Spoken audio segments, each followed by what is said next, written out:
Good morning students. आज हम कर रहे हैं हमारी एक्सरसाइज 3.2।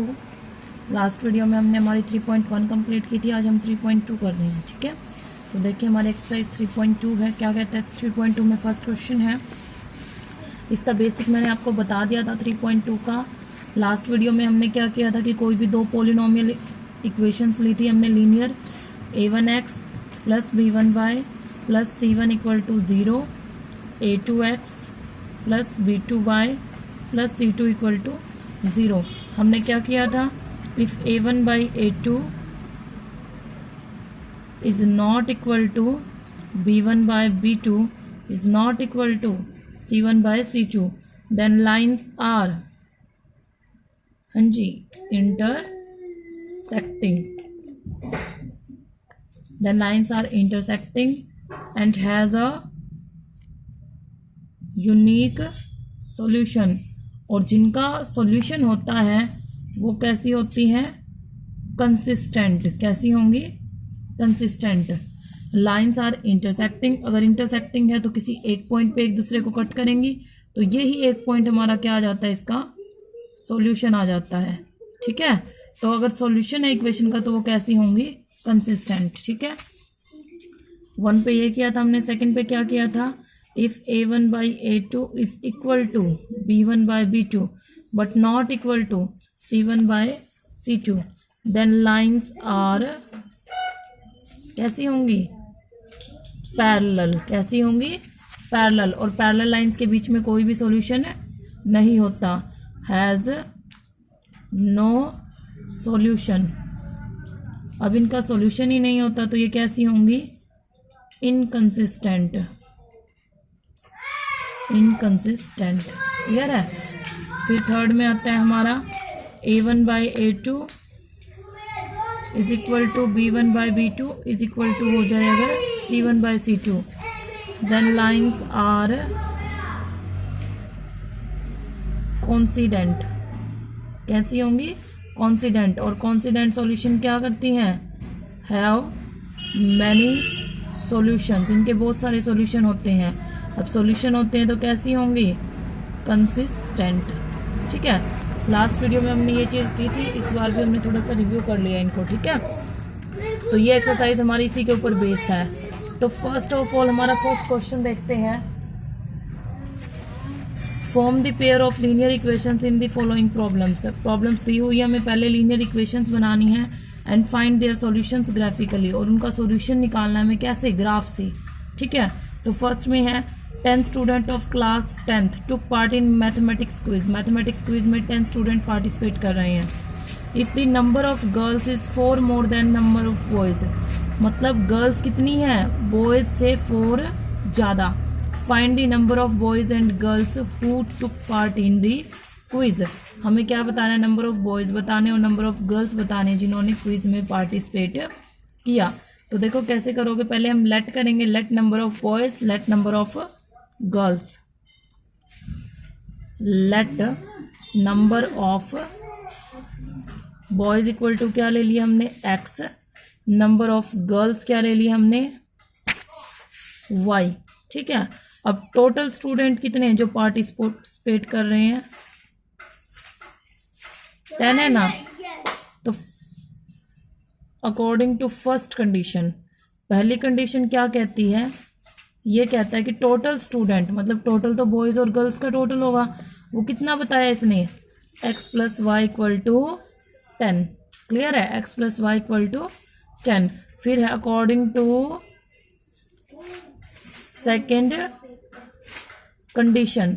सेकेंड कंडीशन के अकॉर्डिंग क्या कहता है, देखो ध्यान देना, इसने कहा है कि number of girls is 4 more than number of boys, मतलब जितने बॉयज हैं गर्ल्स उससे 4 क्या हैं, ज़्यादा हैं। गर्ल्स ज़्यादा हैं, इट मीन्स जो गर्ल्स हैं आपकी y है, ये बॉयज x हैं। अगर x में हम 4 ऐड कर दें, क्योंकि गर्ल्स ज़्यादा है, तो वो इक्वल टू किसके जाएगा, y के। x plus 4 equal to y, तो y को इधर लेके आओगे, then x minus y equal to -4। Clear है, ये पीछे वाली थी हमारी फर्स्ट इक्वेशन, ये आ गई हमारी सेकेंड इक्वेशन। अब हमें इन दोनों इक्वेशंस को सॉल्व करना है, और सॉल्व कौन से मेथड से करना है? ग्राफिकली, क्योंकि हमें इनका क्या निकालना है? फाइंड देयर सॉल्यूशंस, हमें इनके सॉल्यूशंस निकालने हैं। तो क्या लिखोगे? Solve equation first and second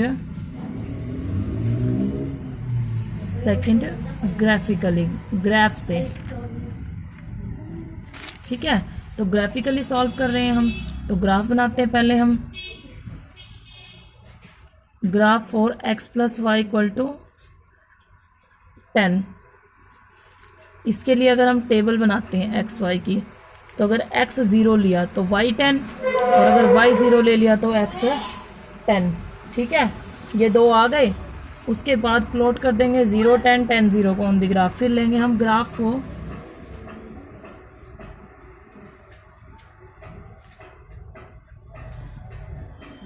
x minus y equal to -4। इसके अंदर भी इस तरह से लेंगे एक्स वाई। अगर x 0, ध्यान दो, x 0 तो माइनस वाई इक्वल टू -4, तो माइनस से माइनस कट जाएगा और y कितना आएगा? 4। लेकिन अगर y 0 देन x -4। इस तरह से ले लिया हमने। तो अब हम इसका ग्राफ बना लेते हैं। ग्राफ देखो किस तरह बनाओगे। ये ले ली हमने, हमारा ले लिया y एक्सिस, इधर ले लिया x एक्सिस। ठीक है, ये 0, इस तरह से लोगे। वैल्यूज को इक्वली स्पेस्ड होनी चाहिए, और ऐसे ही हमने नीचे की तरफ ले लिया। तो मैंने इनका 2 2 का गैप ले लिया। ठीक है, ये गैप हम अपने अकॉर्डिंग कितना भी ले सकते हैं, पर जो गैप ले रहे हैं वो सबका सेम होना चाहिए। 2 4 6 8 10, 2 4 6 8 10, -2 -4 -6 -8 -10, -2 -4 -6 -8, इस तरह से ले लिया। तो पहले हम पॉइंट को प्लॉट कर रहे हैं, हमारा x 0 y 10। अब देख सकते हो आप x 0 y 10 ये होता है हमारा, तो ये कितना आ गया? 0 10। नेक्स्ट करना है हमें 10 0, तो 10 0 यहाँ होता है, x 10 और y 0, तो ये आ गया 10 0। ठीक है, तो इस लाइन को यहाँ इस तरह से मिला दोगे आपस में, ये लाइन बन गई आपकी x plus y equal to 10। Clear है? अब दूसरी लाइन देखते हैं। तो फर्स्ट पॉइंट है 0 4, x 0 y 4, तो ये आपका y यहाँ पर 4 है। नेक्स्ट है आपका -4 0, मतलब x आपका -4 है, तो x -4 यहाँ जाएगा हमारा, और y 0, तो ये तो था हमारा 0 4, और ये आ गया हमारा -4 0। अब इसी तरह से इन दोनों पॉइंट्स को ज्वाइन करोगे। कर दिया? आप देख सकते हो ये दोनों लाइंस किसी एक पॉइंट पर कट कर रही हैं। इसके सामने देखो, अब ये लगभग कहाँ आ रहा है? 3 पर, और y कितना जा रहा है आपका? 6 और 8 के बीच में। कहाँ पर आ रहा है? 7 पर। इसका मतलब ये पॉइंट आपका क्या है? x3 और y 7। x क्या है? 3 है, और y 7। x हमने क्या मान रखा है? Number of boys. So number of boys क्या आ जाएंगे आपके? नंबर ऑफ बॉयज आ जाएंगे हमारे 3, और नंबर ऑफ गर्ल्स क्या आ जाएंगी आपकी? 7। हमें पता है टोटल 10 आ रहा था। तो इस तरह से हम ग्राफिकली भी क्या कर सकते हैं, किन्हीं भी दो इक्वेशंस का सॉल्यूशन फाइंड आउट कर सकते हैं, और इस तरह से सॉल्व करोगे। ठीक है, जो इंटरसेक्टिंग पॉइंट आता है। ठीक है, अगर मान लो कि कोई भी इंटरसेक्टिंग पॉइंट ही नहीं आ रहा, दोनों लाइन पैरेलल आ गई, तब वहां पे कोई सॉल्यूशन नहीं होगा। और अगर एक ही लाइन के ऊपर आ गई तो क्या लिख दोगे? Many solutions. क्लियर है? हो जाएगा। नेक्स्ट देखते हैं। देखो सेकंड क्वेश्चन है आपका, 5 pencils and 7 pens together cost ₹50। 5 pencil और 7 पेन्स अगर हम इकट्ठे ले रहे हैं तो उनका टोटल कॉस्ट इतना है ₹50। Whereas 7 pencil and 5 pens together cost ₹46। जबकि 7 पेंसिल और 5 पेन्स का 46। Find the cost of 1 pencil and that of 1 pen. पीछे वाले क्वेश्चन की तरह है।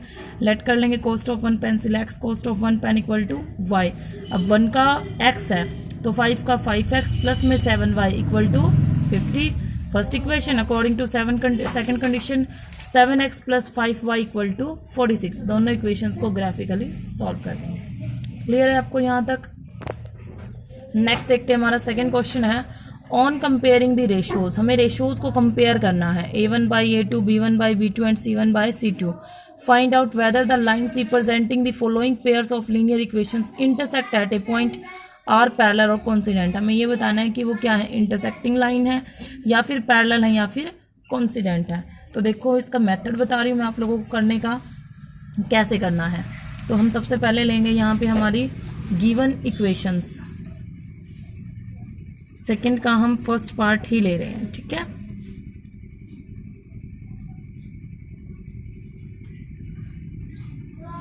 गिवन इक्वेशंस है हमारी, ये दे दी इसने हमें 5x minus 4y plus 8 equal to 0 and 7x plus 6y minus 9 equal to 0।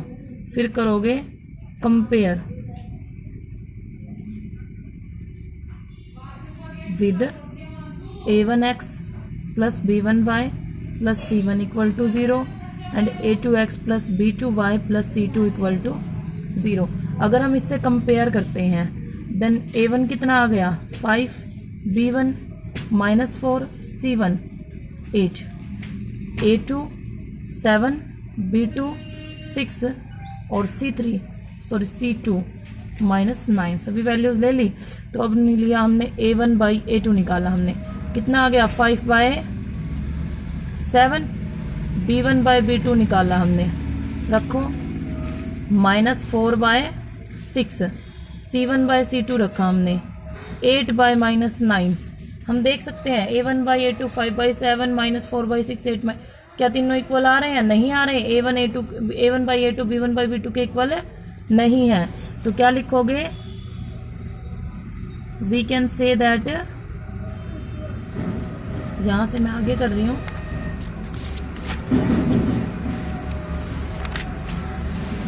लिखेंगे हम यहाँ पे we can say that a1 by a2 is not equal to b1 by b2 is not equal to c1 by c2 is that, या फिर आप इसको ऐसे करके भी दिखा सकते हो कि 5 by 7 is not equal to minus 4 by 6 is not equal to 8 by minus 9। ये इक्वल नहीं है। It mean that lines are intersecting. क्या है लाइन आपकी? इंटरसेक्टिंग। क्लियर है? हमें शायद सॉल्यूशन के बारे में कुछ नहीं बताना, हमें सिर्फ इतना ही बताना है कि लाइन इंटरसेक्ट करेंगी, पैरेलल है या कॉन्सिडेंट है। अगर सॉल्यूशन के बारे में पूछा जाए तो हम क्या लिखते हैं? अगर लाइन इंटरसेक्टिंग है तो it has a unique solution. क्या होगा इसका? एक unique solution and is consistent. अगर कंसिस्टेंट के बारे में भी पूछा जाए तो वो क्या हो जाएगी? कंसिस्टेंट। लेकिन इस क्वेश्चन में हमें यहाँ तक आंसर करना है क्योंकि सिर्फ इंटरसेक्टिंग पूछा गया है। क्लियर है आप लोगों को? देखते हैं, हमारा सेकंड है 9 by 9x plus 3y plus 12 equal to 0, 18 c plus 6 plus 24 equal to 0। देखना a1 बाई a2 रख के 9 बाई 18 कितना होगा? 1 by 2, b1 by b2 3 by 6 रख के 1 बाई 2, 12 बाई 24 1 बाई 2। ठीक है, मतलब a1 by a2 equal to b1 by b2 equal to c1 by c2 आ रहा है। It means lines are coincident. क्या हो जाएंगी? लाइन्स कॉन्सिडेंट हो जाएंगी। क्लियर है? ओह सो सॉरी, मैंने गलत बता दिया आपको। हाँ ठीक है बेटा, ठीक है। क्या हो जाएंगी लाइन्स हमारी? कॉन्सिडेंट। क्योंकि क्या होता है जब आपका a1 by a2 equal to b1 by b2 equal to c1 by c2 होता है तो लाइन्स आर कॉन्सिडेंट हो जाएंगी, जो एक दूसरे के ऊपर लाई कर रहे हैं। तो दीज हैव मैनी सॉल्यूशंस। ठीक है, नेक्स्ट जा रहा है आपका 6x minus 3y plus 10 equal to 0, 2x minus y plus 9 equal to 0। 6 by 2 करोगे तो कितना आएगा? 3 माइनस 3 बाई माइनस 1 फिर से 3, 10 बाई 9। ये नॉट इक्वल आ रहा है। a1 by a2 is equal to b1 by b2 but not equal to c1 by c2। Then lines are parallel. कौन सी लाइन्स हो जाएंगी आपकी? Parallel lines. क्लियर है सबको? ऐसे ही हमारा थर्ड क्वेश्चन है on comparing the ratios a1 by a2 b1 by b2 and c1 by c2। इनको कंपेयर करना है। हमें ये बताना है कि लीनियर इक्वेशंस आर कंसिस्टेंट और इनकंसिस्टेंट। बिल्कुल पीछे वाले क्वेश्चन की तरह करना है हमें। इसी तरह से कंपेयर करेंगे इनको, फिर चेक करेंगे कि हमारा जो लाइन्स है वो इंटरसेक्टिंग है या पैरेलल है या कॉन्सिडेंट है। हमें पता है इंटरसेक्टिंग लाइन्स का यूनिक सॉल्यूशन होता है, इसीलिए वो कैसी होंगी? कंसिस्टेंट। पैरेलल लाइन का नो सॉल्यूशन होता है तो कैसी होंगी? इनकंसिस्टेंट। और कॉन्सिडेंट लाइन्स के मैनी सॉल्यूशन होते हैं इसलिए वो भी कैसी होंगी? आपकी कॉन्सिडेंट। क्लियर है? तो ये आपको खुद ट्राई करने हैं क्वेश्चन, सभी में यही कंपेयर करना है, हमें A1/A2, B1/B2 और C1/C2, और उसके अकॉर्डिंग तीनों कंडीशंस में आपको आंसर देने हैं।